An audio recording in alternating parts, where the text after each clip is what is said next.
ٹھیک ہے جنرل صاحب، آپ ہمارے ساتھ ہی موجود رہیے۔ بریگیڈیئر ریٹائرڈ حارث نواز صاحب نے بھی ہمیں جوائن کیا۔ بریگیڈیئر صاحب بہت شکریہ آپ کے قیمتی وقت کے لیے۔ سپہ سالار نے ابھی تھوڑی دیر پہلے جب خطاب کیا اور بڑا واضح پیغام دیا کہ کسی بھی مہم جوئی، پاکستان کی خود مختاری یا سالمیت کو نقصان پہنچانے کی کوشش کی گئی تو منہ توڑ جواب دیا جائے گا بغیر کسی ہچکچاہٹ کے۔ یقیناً ایک واضح پیغام بھی ہے، اور اس واضح پیغام سے عوام اور فوج کا مورال کتنا بوسٹ ہوتا ہے؟ دیکھیں، یہ چیف عامر صاحب فیلڈ مارشل عاصم منیر نے بارہا یہ کہا کہ اس سے کوئی کمپرومائز نہیں ہے، اور یہ ہم نے ایک مظاہرہ کر کے دکھا دیے کہ کس طرح اپنے سے بڑے دشمن کو کتنے 4 سے 6 گھنٹے میں گھٹنے ٹیکنے میں مصروف کیا، اور وہ اس وقت پاسبل ہوا جب پوری قوم نے اکٹھے ہو کے ایک دشمن کا مقابلہ کیا۔ اور یہ کریڈٹ جاتا ہے فیلڈ مارشل عاصم منیر کو، انہوں نے کیسے پوری قوم کو اکٹھا کیا اور پیشہ ورانہ صلاحیتوں کا مظاہرہ کرتے ہوئے آپ نے کس طریقے سے یہ بھی کہا کہ ہم آپ کو بتائیں گے کہ ہم کیسے رسپانس کرتے ہیں۔ تو یہ ایک ہے۔ سیکنڈلی کہ اس میں سب سے بات ہے کہ بھارت کے آپریشن سندور کے دوران اپنے مقرر کردہ فوجی اہداف کمپلیٹ نہیں کر سکتا، اس کو نہیں کر سکتا، بہت ہی اس کو شرمندگی اٹھانی پڑی ہے۔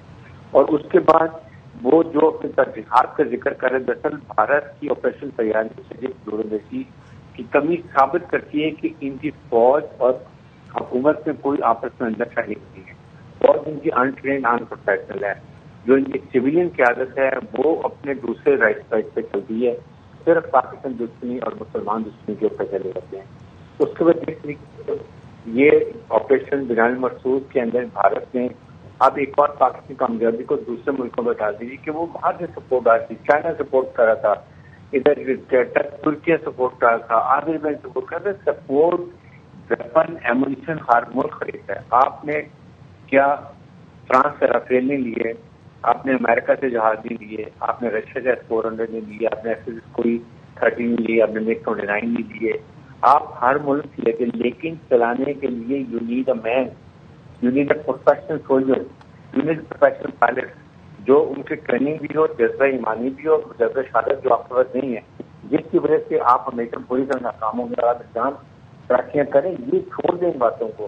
ہم نے ثابت کر دیا اگر دوبارہ یہی چیف عامر صاحب نے کہا فیلڈ مارشل عاصم منیر نے اگر دوبارہ مہم کی تو 10 گنا زیادہ آپ کا اکنامک اور ملٹری لاس ہوگا۔ اس کو آپ بھول جائیں اس بات کو۔ اور میرے خیال میں جس طریقے سے پوری قوم اکٹھی ہوئی ہے اور مظاہرہ کیا ہے، یہ ایک مثال ہے۔ اور اب پاکستان دنیا میں خاص کر اپنے ریجن میں ریجنل اسٹیبلائزر ہے۔ اس میں اب ایران بھی شامل ہو گیا ہے، اب بنگلہ دیش بھی شامل ہو گیا ہے، چائنا اور پہلے ہی ساتھ ہے۔ تو آپ دیکھ لیں گے یہ کتنی بڑی فورس بنی اور انڈیا آئسولیٹڈ۔ اب انڈیا کو آپ کے سامنے ابھی برکس کے اندر دیکھتے ہیں، وہاں پر بھی انہوں نے کہا کہ اسرائیل جو نے اگریسر اور جس نے غلط کیا۔ اس کے بعد جو ایکسیو میں دیکھیں تو انہوں نے ٹیلیگرام کا ذکر نہیں کیا، اس میں بھی یہ جس نے سائن نہیں کیے۔ تو یہ اسے دیکھیں گے ان کی اب کیا ویلیو رہ گئی ہے۔ Totally now they have lost all impact۔ تو اس کے لیے اب دیکھنا ہوگا یہ کہ اب پاکستان کو ہمیں مل کے رہنا ہے، دنیا کو بتانے کہ we are still standing as a united nation۔ ہم پوری قوم اکٹھی کھڑی ہے، ہمارے میں کوئی دبیر نہیں ہے، یہ سب کی بات ضروری ہے۔ اور ساتھ پیشہ ورانہ صلاحیت ہمارا ہے یہ کہ ہم کم فوج لیکن پروفیشنل فوج، ٹرین پائلٹ۔ آپ کے سامنے مجھے حیرانی ہوتی ہے کہ 250 لوگ اپنے مروا لیے اور 100 لوگوں کو وہ ایوارڈ دے رہے ہیں، جبکہ ایک بھی کامیابی نہیں حاصل کی ہے۔ 3 رافیل پائلٹ جو مارے گئے ہیں، اپنے جہاز بھی گرا لیے، خود بھی مار گئے، وہ تو کس وقت ایوارڈ دے رہے ہیں؟ آپ کو یاد ہوگا جب کہ 2019 میں یہ اس کو ابھینندن میں جہاز گرا تو اس کو جا کے سب سے بڑا نیشنل ایوارڈ دے ویر چکرا۔ تو یہ ان کا حال ہے۔ صرف ان کو خوش کرنے کے لیے انہوں نے یہاں تک کیا کہ ان کو فیملی کو کہ آپ سوشل میڈیا پہ شہیدوں جو مر گئے ان تصویریں ڈال سکتے ہیں، آپ کوئی ان کی تصویریں ڈالتی۔ یہ امیجن لگائیں کہ یہ اتنے رپورٹ ہیں، اتنے جو قوم اپنے شہیدوں کا کو اعزاز نہیں دے سکتی، ان کو آنر نہیں کر سکتی، ان کو چھپاتی ہے، تو وہ فیملی کون کیا لڑیں گے ان چیزوں پر۔ بالکل اسی بات کو آگے بڑھائیں گے۔ بریگیڈیئر صاحب آپ ساتھ ہی رہے گا۔ جن صاحب آپ سے سوال کروں گا، یہ بھی کہا ہے فیلڈ مارشل صاحب نے کہ جنگ میڈیا کی بیان بازی، فینسی جنگی سازوسامان یا سیاسی نعرے بازی سے نہیں جی جاتی، جنگیں جو ہیں پیشہ ورانہ قابلیت، آپریشنل شفافیت، مضبوط اداروں اور قومی عزم سے جیتی جاتی ہیں۔ کوئی بھی نیشنل رسپانس کی جب ہم بات کرتے ہیں، جو نیشنل رسپانس ہوتا ہے وہ آل انکمپسنگ ہوتا ہے جی. اس میں عوام شروع ہوتے ہیں اور آپ اپنے جو اسٹریٹجک لیول کے رسپانسز ہیں، آپ کے جو انسٹیٹیوشنز ہیں، آپ کی جو گورنمنٹس ہیں، یہ سارا رول آف نیشن اپروچ کے رسپانس یہی ہوتا ہے.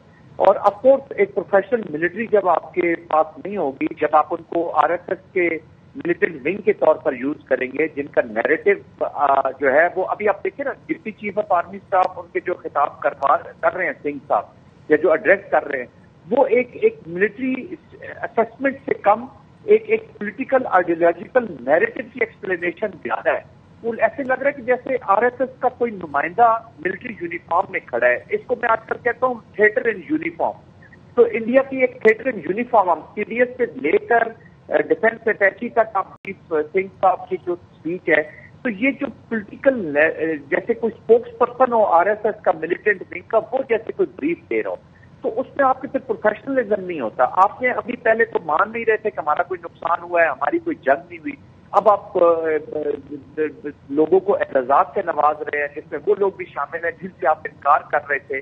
تو آپ نے سولجرنگ پرائڈ لے لی اپنی ملٹری سے. There is no soldiering pride in the military, Indian military میں آج. اور ایک ایکشن میں پوری ملٹری کا جو پروفیشنل آؤٹ لک یا جس کا ریسٹرینٹ اور جس کا ایک آپ نے امیج بنایا اپنی ملٹری کا، ہمیں تو پتا تھا ان کی ملٹری کا، ہم تو شروع سے جی لڑ رہے ہیں، 35-36 سال اس کو لڑا ہے. We exactly know their worth. But ایک امپریشن انہوں نے اپنی ڈومیسٹک آڈینس سے اور انٹرنیشنل آڈینس بنایا تھا کہ ہم بہت ہی پروفیشنل ملٹری اور اسٹریٹجسٹ ہیں، تھنکرز ہیں، فلاسفرز ہیں. You are nothing more than the ideological political parties کے ملیٹنٹ ونگ کے کمانڈروں کے علاوہ آپ نے ان کو کنورٹ کر دیا. ان کا سارا پرائڈ آپ نے سولجرنگ پرائڈ لے لی ہے. تو that is but chief army staff تھوڑا سا ہنٹ کر رہے ہیں. پھر جو پروفیشنلزم کے میرٹ بیس یا پروفیشنلزم جو ہماری پاکستان فوج کا ہال مارک ہے، وہ اسی لیے اچیو ہوتا ہے کہ میرٹ بیس پروگریشن ہے. یہاں پر پرفارمنس جو ہے وہ آپ کی جو ٹریننگ ہے، that is the hall mark of the military soldier. اور ہماری ساری توجہ اس کے اوپر ہوتی ہے ریسورسز کی کنسٹرینٹس کے باوجود. پھر الحمدللہ جہاد فی سبیل اللہ کا جو ہمارا ایمان تقویٰ جہاد فی سبیل اللہ جو ہمارا نعرہ ہے، جس فاؤنڈیشن کے اوپر فوج بنائی ہے پاکستان فوج، اس کو تو اسپرٹ کو ڈبل ایڈ کر دیتا ہے جی. تو یہ وہ چیزیں ہیں جس کے لیے پاکستانی ہم دیکھیں ہیوبرسٹ نہیں ہو رہے، ہم کی ہیوبرسٹک اپروچ یا گھمنڈ میں نہیں جا رہے.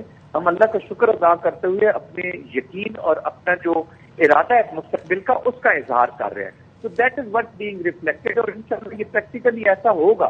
وٹ ایور از کلیمنگ وہ پریکٹیکلی اس کو کر کے بھی دکھائیں گے. بالکل آپ ٹھیک کہہ رہے ہیں بریگیڈیئر صاحب. یہی سوال آپ کی جانب آپریشن بنیانو مرصوص ہوا تو دنیا نے دیکھا کہ ہم نے بھارت کے رافیل گرائے. پھر انڈیا کا جو میڈیا تھا وہ جس طریقے سے پروپیگنڈا کر رہا تھا وہ بھی دنیا نے دیکھا کس طریقے سے جھوٹا ثابت ہوا. جس طرح سے سپہ سالار نے بھی یہی بات کی کہ جو جنگ ہوتی ہے وہ میڈیا کی بیان بازی سے یا پھر فینسی جنگی ساز و سامان یا جس طرح سے یہ کہہ لیجئے کہ بھارت کے پاس جس طرح سے رافیل اور جس طریقے سے وہ دعوے دار تھا یا سیاسی نعرے بازیاں جس طرح سے کی جاتی ہیں اس سے نہیں جیتی جاتی ہے. ایز اے سولجر یا as a retired army officer آپ اس بات کو کس طرح سے دیکھیں گے؟ آپ اس بات کو کس طرح سے ایکسپلین کریں گے کہ جو جنگیں ہیں وہ یقینی محکم سے جیتی جاتی ہیں، پیشہ ورانہ قابلیت سے جیتی جاتی ہیں، آپریشنل شفافیت سے جیتی جاتی ہیں؟ دیکھیں شاہد صاحب، بات یہ ہے کہ اس دفعہ انڈین میڈیا نے، انڈین گورنمنٹ نے، انڈین ملٹری نے شو کیا کہ دے آر ہائیلی انکمپیٹنٹ. وہ صرف ایک کام کر سکتے ہیں کہ وہ جھوٹ بول سکتے ہیں، اپنے عوام کو گمراہ کر سکتے ہیں، ان میں ابہام پیدا کر سکتے ہیں. آن دا کنٹری آپ دیکھیں ہمارے D G I S P R کے ایک عوام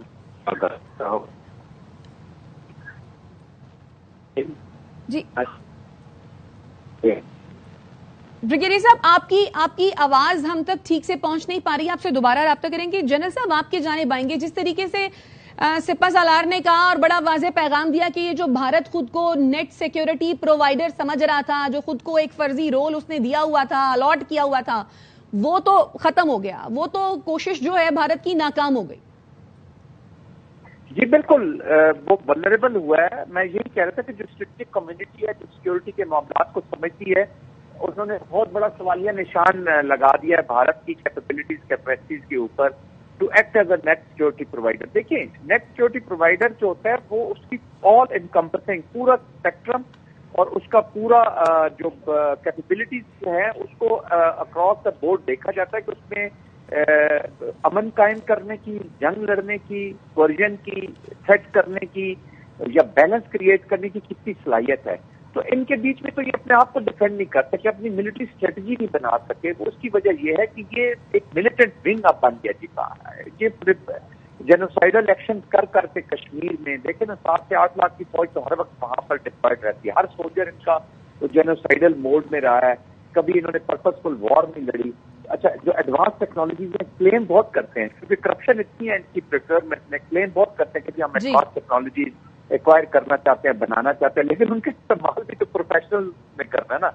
جب آپ ملٹری کو ایک آر ایس ایس کا ونگ بنائیں گے تو وہ پروفیشنل ملٹریز نہیں کہلاتی. Nobody is going to invest in you in all domains, political, diplomatic, military. کوئی آپ انویسٹمنٹ ایک اسٹیٹ میں کرے گا نہیں.